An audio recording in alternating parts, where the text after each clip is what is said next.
चाहे जितना दुख पड़े प्यारे, किसी से मत कहो, किसी से मत, चुपचाप मौन होकर सह जाओ। तुम्हारा स्वामी विधान करके तुम्हें दुख भेजा है तो बहुत बड़ा उसमें कोई सुख है। वो मंगल भवन है, तुम्हारा मंगल होने नहीं दे सकता। दिखाई दे सकता है कि अब अमंगल हो गया हमारा, अमुक अमुक अमुक, कुछ नहीं। धैर्य पूर्वक अपने मार्ग में सीधे चलते रहो। उसका विधान आया है, वो दुखद हो या सुखद, सुखद है तो हर्षित मत हो, दुखद है तो शोकित मत हो, आगे बढ़ो। देखो ये अध्यात्म है, ये कमर कस लो कि इस जन्म में मुझे इस भव समुद्र से पार होना ही है।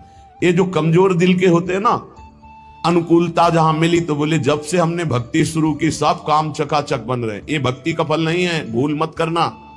ये तुम्हारे सुकृत चल रहे हैं इसलिए है।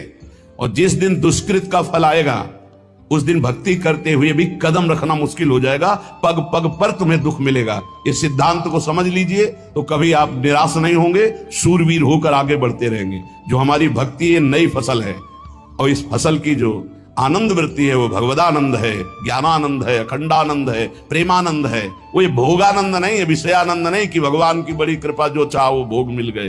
ये सुकृतों के फल है। ये सुकृत और दुष्कृत दोनों को यही नष्ट कर दो और निकल चलो भगवान की परम धाम में, जहां नित्य सेवा सुख का आनंद सहचरियां ले रही है। श्रीपाद कह रहे संतर्जयस ताड़यन, कोई मुझे बहुत डांटे भर्त्सना करे और ताड़यन पिटाई भी कर दे, मुझे कुछ कभी शिकायत नहीं करनी प्रभु से।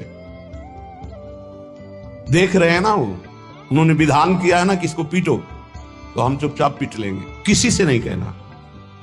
रहीमन मन की मन व्यथा रखिए मन में गोए, सुनिठ ले हैं लोग सब बांटने। इसीलिए असंगो हम, असंग किससे कहें अपने दुख सुख की बात। अपना दिल तो दिलवर को दे दिया, जो बीते सो दिल तो उनके पास है, वो तो जाने दुख सुख की बात, हम क्या जाने। हम तो बस आपके हैं।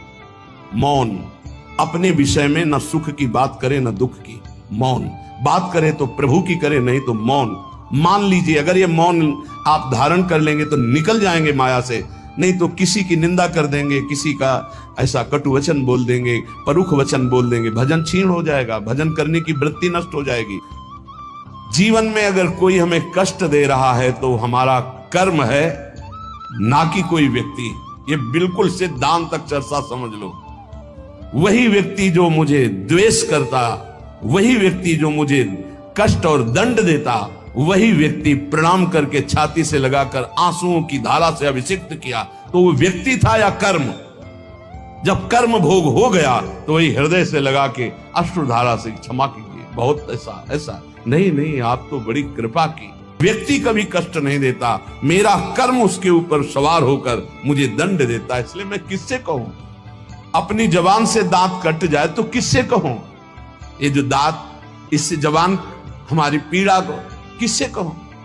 अब अपने हाथ से चोट लग जाए किसको कहूं। ऐसे सब आत्मस्वरूप हैं, हमारा कर्म ही उनके ऊपर सवार होकर हमें दंड दे रहा। इसलिए भाई श्रीपाद का सिद्धांत जो कह रहे कि अगर भगवत प्रेम प्राप्त करना है तो मुंह बंद।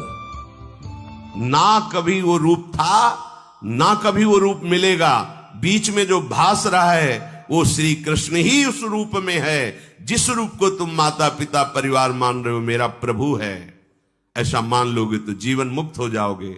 नहीं मानोगे तो मोह में फंस करके फिर दुर्गति को प्राप्त होगे। अनंत बार ये मैं, ये मेरा कह करके तुम मरते रहे और तुम्हारा मोह बंधन दृढ़ होता रहा। अब तो समझ जाओ, इस जन्म में एक बार तुम थोड़ी हिम्मत करो और हृदय से, सच्चे मन से प्रभु श्री कृष्ण को, श्री हरि को अपना मान लो। एक बार हृदय थोड़ा मजबूत करो। ये मजबूत होता है सत्संग से। और पुकारो कि प्रभु मेरे हो आप, पुकारो मीरा जी की तरह, मेरे तो गिरधर गोपाल दूसरो न कोई।